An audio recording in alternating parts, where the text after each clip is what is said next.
So this show is about rock and roll. It's about rock stars. It's about musicians and songwriters. This story is not about those things. I'd like to dedicate this story to the people that you don't see, but who are nonetheless instrumental in the promotion of music. This one goes out to the DJs.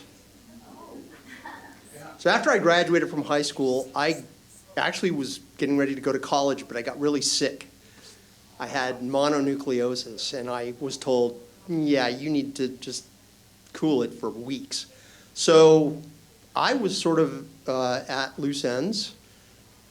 You know how you sort of drift and everybody else is going to school or doing their thing, you got nothing. And I started to call disc jockeys.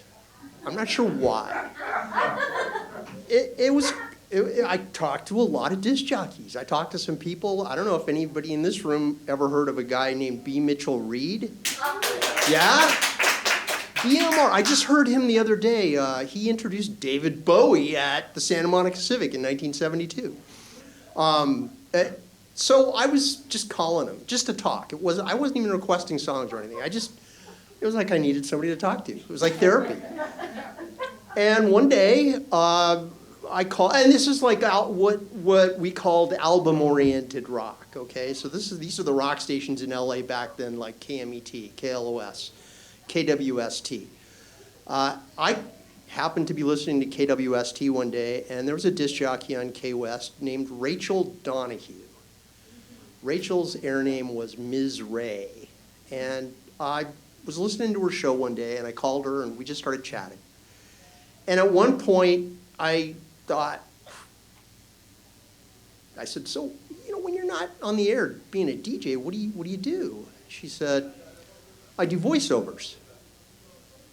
Well, I have been involved in film production. I know a little bit about what that means, and I happened, because I was a geek, to know the name of a guy who was a pretty famous voiceover artist. He is not the guy that does In a World.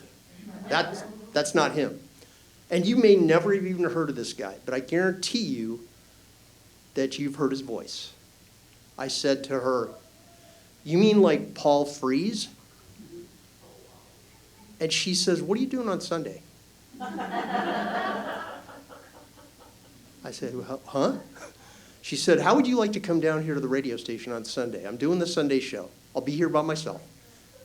Come on up. Let's just hang out. And I'm thinking, are you fucking kidding me? I'm not doing anything on Sunday. And she says, I will leave a brick in the door downstairs. So Sunday, I drove up to Hollywood to this mid-century modern office building near the Capitol Records building. And sure enough, there's a brick holding the door to this office building open. And there's no one else in this office building, right? Rachel Donahue was not just a disc jockey, but she was also an engineer, so she didn't need an engineer. She's the only person in this whole building. So I take the elevator up, get out. I can hear her on the speakers in the empty lobby. There's nobody there. There's no reception. It's Sunday. There's nobody at that place. So I went through the door, and here I am in this open, what we call open landscape architecture now. And so cubicles, and then there I can see the broadcast booths. And there she is in the booth. She's getting ready to play a song. And so I kind of hang back because I don't want to distract her. And she looks up and sees me, and she waves, and I wave, and I wait for her to get that record going, at which point she jumps up, runs out of the booth.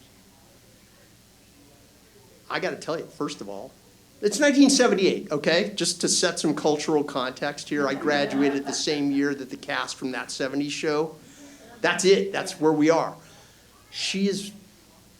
Her hair is beautiful blonde. It's perfectly feathered in that inimitable 70s style. She's wearing this white thermal long sleeve shirt and a pair of slightly faded, but still that perfect indigo blue jeans and a pair of white sneakers. And as she comes around the corner, she looks at me and smiles. And then she starts laughing because I'm wearing exactly the same thing. Yeah. So we introduce ourselves, and she says, okay, so this is going to go fast, so just kind of go with it. So we went into the booth, and she starts teaching me how this works. I am basically going to be her assistant for the next couple of hours, filing records, pulling records, logging what she's doing. So she's teaching me the whole deal. Takes me into the library, shows me when you pull a record out, you turn the sleeve around, stick it back in so it's sticking out, so you know where to put it. She showed me how to log what they played. And because of the circumstances, we really didn't have a chance to talk. We were just kind of doing this thing. But I got to tell you, it was a lot of fun. And then she said, okay, I think you've got this now. I'm like, well, what does that mean? You're going to go somewhere? She says, so what are we going to play next? Are we going to play Green Grass and High Tides or Freebird? Now I'm thinking it's nice of her to offer to let me choose, but that's kind of an odd choice. And then I realized what the significance of these two songs are. And that I had heard that when a disc jockey needs to go to the bathroom, those are the two go-to songs that they play. And so I'm looking at her, wait, what? And she just goes, oh, no. She reaches into her purse and she pulls out this little tortoiseshell case and she opens it up.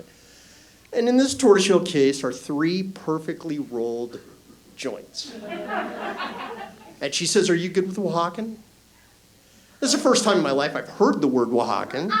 I didn't know that that was a place. And I said, yeah. She goes, okay. We go to the library, we get that record. We didn't just put on Freebird, we put on the live version of Freebird because it's like a minute longer. And she takes me to this little alcove with a window, a bench with some cushions, and we sit down.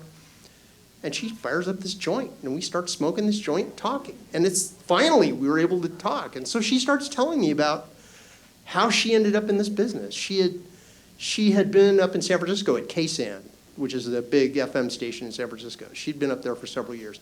She had been married to a disc jockey named Tom Donahue, who was actually a very famous New York disc jockey.